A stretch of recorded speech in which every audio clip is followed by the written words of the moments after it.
Ce mercredi 16 février 2022, l'esplanade du bâtiment du gouvernorat du Tanganyika a abrité une cérémonie hors des communs consistant à distribuer des engins roulants aux entités sanitaires de la province. Il s'agit là de 59 motos de terrain, une Jeep 4x4 de marque Toyota Land Cruiser double cabine et de 2 groupes électrogènes de 70 kVA chacun destinés aux désantennes du programme élargi de vaccination PEV du Tanganyika et aux 11 zones de santé que compte la province. Ce don est un fruit du partenariat bilatéral entre le gouvernement provincial du Tanganyika que pilote le gouverneur Samba Kayabala Moni et la fondation Bill and Melinda Gates dans le cadre de la vaccination des routines contre la poliomyélite. C'est le chef de l'exécutif provincial du Tanganyika qui a présidé en personne cette cérémonie en présence des bénéficiaires conduits par le chef des divisions de la santé, Dr Jerry Kibanza, et du partenaire, la fondation Bill and Melinda Gates, représentée par Madame Lucie Mwepu, point focal, qui remplace le Dr Kolar Madika, muté à Kinshasa. Ces 2 groupes électrogènes sont destinés aux antennes PEV Kalemi et Kabalo, y compris 2 motos par antenne, la Jeep 4x4 étant réservée à l'antenne de Kabalo, et chacune de ces 11 zones de santé de la province aura 7 motos pour la mobilité, de manière à faciliter le processus de vaccination dans les milieux inaccessibles de la province. Président la cérémonie, le gouverneur intérimaire Samba Kayabala Moni a loué cet aboutissement d'un partenariat financier qui s'est déroulé dans un climat serein, malgré de nombreuses difficultés dues à la conjoncture économique et au contexte de la Covid-19. Il a enfin demandé aux bénéficiaires de ces dons d'en faire un bon usage. Il n'y a qu'un seul message,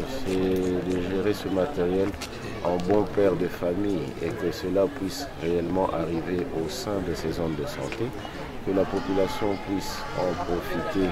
parce que nous espérons que les responsables des zones de santé avec ce matériel pourront être plus efficaces dans leurs interventions au sein de la population. Et donc, ça serait aux responsables de ces zones de santé de les utiliser en tant que bon père de famille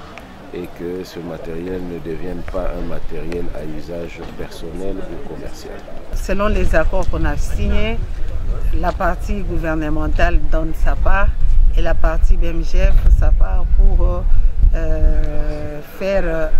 acheminer les vaccins et vacciner le plus démuni